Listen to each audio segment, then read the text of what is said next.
Welcome para sobat horor.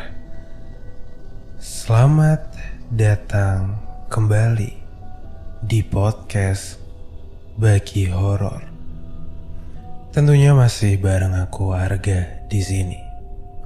Assalamualaikum warahmatullahi wabarakatuh. Apa kabar para pendengar sobat horor hari ini? Semoga sehat selalu ya semuanya.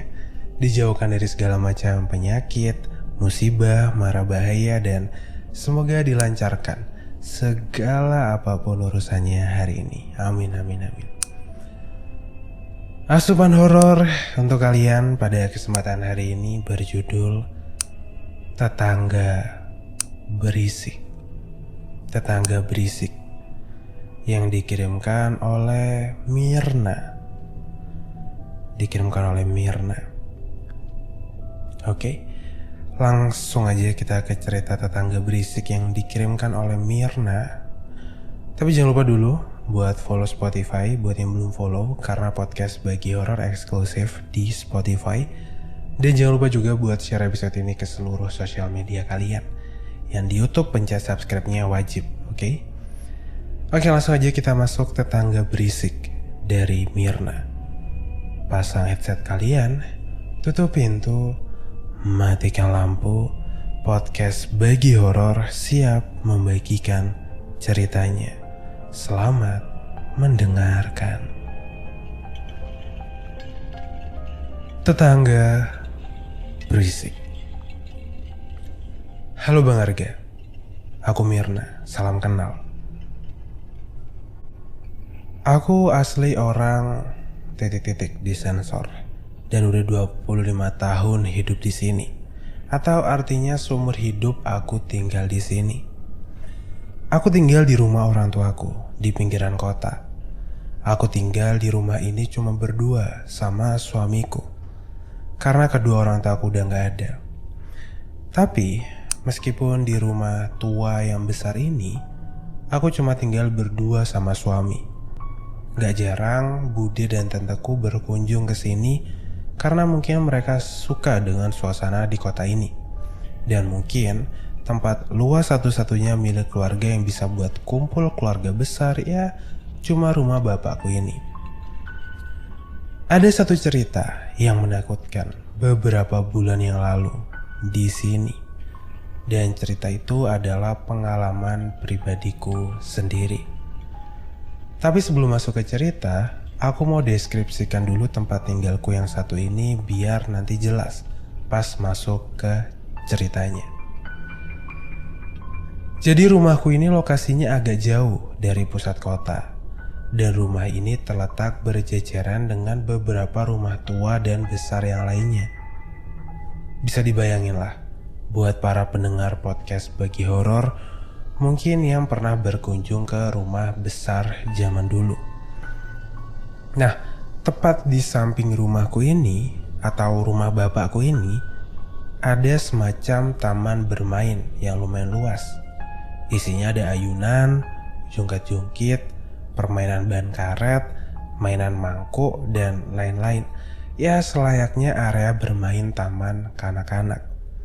Kenapa ada tempat itu? Ya karena dulu memang bapaknya bapakku punya semacam sekolah khusus untuk anak-anak tidak mampu yang dibangun di samping rumahnya.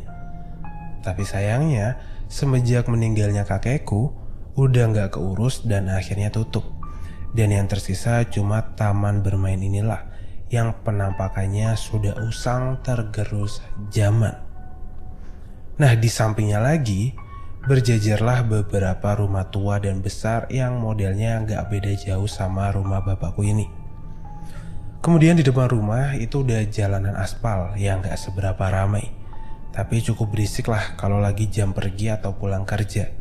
Tapi kebalikannya, di setiap malam jalanan ini sangat amat sepi. Ya bisa dibilang dalam 1 jam palingan cuma ada 7 atau 10 motoran lah yang lewat. Dan kita sekarang ke ceritanya. Jadi waktu itu aku pulang kerja sekitar jam 7 malam sampai rumah. Capek banget dari kantor langsung pulang ke rumah. Dan itu gak biasanya aku kayak gitu. Biasanya aku beli makan dulu atau beli cemilan. Hari itu juga berbeda karena hari itu pertama kalinya aku bakal tidur malam sendirian di rumah tanpa suami yang sedang dinas luar kota. Tapi tenang aja, aku bukan tipe orang yang parnoan atau sering berpikir negatif yang sering bikin kita jadi penakut. Enggak. Aku bukan orang yang kayak gitu. Aku udah dididik sama orang tuaku dari dulu. Kalau hal-hal mistis atau penampakan yang menyeramkan itu cuma sekedar halusinasi kita aja, efek ketakutan kita. Padahal udah dijelasin di kitab dan hadis kalau yang semacam itu cuma jin yang derajatnya bahkan lebih rendah dari manusia. So gak ada yang perlu ditakutin. Tapi buat informasi aja ya, kalau Bang Arga atau pendengar podcast Bagi Horor pernah kesini ke kotaku ini, ke tempatku ini, kalian bakal takut sama suasana di rumah ini. Rumah besar ini bener-bener bisa jadi lokasi yang pas buat para sutradara film horor buat bikin filmnya di sini. Oke, jadi malam itu sepi banget dan gelap. Namanya juga bisa dibilang desa ya. Kalau malam pasti sepi. Apalagi di taman bermain sebelah rumah kalau malam. Sensasinya kayak lagi ada di makam. Tapi aku udah biasa dengan suasana semacam itu. Aku pulang dari kantor menuju rumahku naik ojek online dan diantar bapaknya dari kantor sampai persis di depan rumahku. Di perjalanan, aku lihat rumah yang ada di samping kiri taman bermain itu kayak gelap gitu. Lampu halamannya mati. Lampu di dalamnya rumahnya juga mati. Mungkin lagi pergi. Itu adalah rumah Bu Barjo. Dia tetanggaku. Anggap aja taman bermain itu juga wilayah rumahku ya. Jadi gampang di sini ceritainnya. Jadi tempat di samping kiri rumahku adalah rumah Bu Barjo. Oke, sampai sini paham ya dia nanya. Nah, pas udah sampai depan rumah, ini jujur ya, tukang ojeknya itu ngaku kalau dia agak takut pas masuk jalanan menuju rumahku ini. Soalnya gelap dan suasananya tuh dingin. Oke, singkat cerita, setelah aku bayar, aku jalan menuju ke teras rumahku dan ambil kunci di dalam tasku buat buka pintu rumahnya. Rumah pintu lawas yang tinggi ini. Aku masuk ke dalam rumah, disambut dengan suasana rumah yang membosankan tapi nyaman. Karena capek, aku langsung mandi dan setelah itu masuk kamar tanpa makan malam terlebih dahulu. Entah kenapa malam itu aku gak kerasa lapar sama sekali. Dan perlu diketahui juga, biar Bang Arga dan yang dengar intuit sama suasana di ceritaku ini. Jadi kamarku ini ukurannya 6 x 5 meter persegi. Bisa dibayangin tuh deh ya.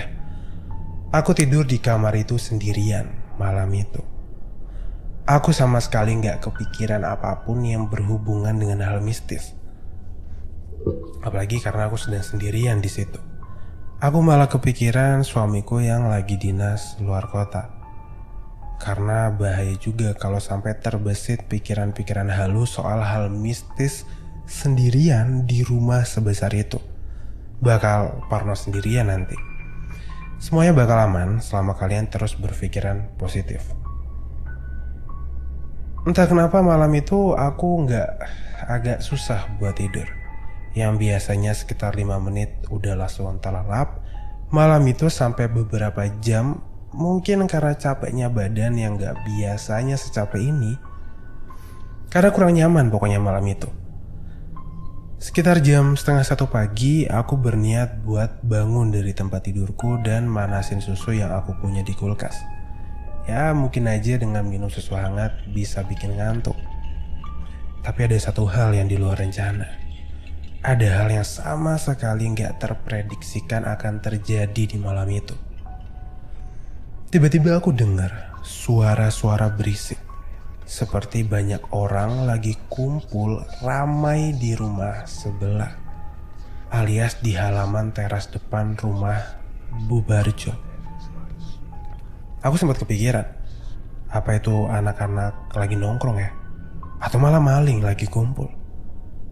Tapi enggak ah, mungkin itu cuma keluarga Bubarjo aja kali ya, baru datang atau gimana. Pokoknya intinya aku gak terlalu mikirin itu. Tapi yang pasti, suara ramai orang-orang kumpul itu sampai kedengeran di kamarku. Sampai aku akhirnya bisa tidur sekitar jam 2 pagi. Besok paginya aku bangun dan siap-siap buat pergi kerja sekitar jam setengah 7 pagi waktu itu. Selesai sarapan, mandi, dan persiapan segala macem, aku keluar rumah bersiap untuk berangkat. Nggak lupa juga buat kunci pintu rumah dan nyalain lampu teras depan. Tapi, pas aku ada di teras depan rumahku, terlihat ada yang aneh pagi itu. Aku lihat di depan rumah Bubarjo, terutama di halaman dan di terasnya. Sama sekali nggak ada tanda-tanda bekas ada orang kumpul-kumpul semalam. Padahal aku yakin banget suara itu kedengeran jelas di telingaku malam itu. Mungkin kalau umurku 40 tahunan ke atas mungkin bakal keganggu sama suara ramai kumpul-kumpul di depan rumah Bubarjo itu. Tapi nyatanya pas aku tengok di depan rumahnya, sama sekali nggak ada tanda atau apapun lah yang menunjukkan kalau semalam itu ada yang kumpul-kumpul.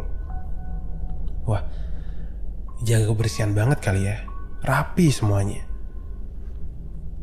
Tapi ngelamunku sambil nunggu ojek online tiba-tiba teralihkan dengan panggilan Bu Siti. Beliau adalah tetanggaku yang mana rumahnya ada di sebelahnya lagi rumah Bubarjo. Lebih tepatnya di samping kiri rumah Bubarjo. Beliau lagi lewat di depan rumahku sambil nyapa. Terus beliau negur, Mbak Mirna, jangan ngelamun loh, kesambet nanti." "Iya Bu," sahutku. Tapi setelah itu aku beranikan diri buat nanya ke Bu Siti atas suara keramaian tadi malam karena aku penasaran. "Bu, tadi malam di rumah Bubarjo ada rame-rame ya? Itu ada apa sih Bu? Ibu tahu nggak?" "Hah? Orai dek, emang opo nggak ada, rame-rame kok." Dari situ aku jelasin kalau semalam aku dengar ada rame-rame di depan rumah Bubarjo yang harusnya Bu Siti itu juga dengar. Rumahnya juga bersebelahan. Tapi yang bikin merinding adalah jawaban Bu Siti yang menjelaskan kalau kenyataannya Bubarjo sekeluarga alias seisi rumah itu barusan pagi sebelum aku dengar rame-rame semalam, berarti kemarin pagi, berangkat ke Solo. Jadi berarti rumah Bubarjo itu dalam keadaan kosong. Karena penasaran, aku dan Bu Siti saat itu juga langsung jalan ke depan rumah Bubarjo. Anehnya, pagar depan rumah Bubarjo memang benar-benar digembok, yang artinya emang gak ada siapa-siapa di rumah itu semalam. Pagi itu aku benar-benar syok dan nangis selama di atas motor ojek online pas perjalanan ke kantor. Aku gak percaya sama kejadian semalam. Terus suara apa yang aku dengar? Sampai sekarang aku belum nemu penjelasannya. Mungkin orang yang tahu jawabannya ya cuma Bubarjo sendiri atau kedua orang tuaku yang sudah tiada. Karena mungkin mereka yang tahu sejarah di balik itu semua. Sekian banget ceritaku. Maaf kalau kurang nyeremin bagi sebagian pendengar dan kurang memuaskan. Tapi yang penting itu ceritaku asli dan gak mengada-ada. Cerita benar-benar cerita tentang pengalaman pribadiku. Terima kasih dan wassalamualaikum.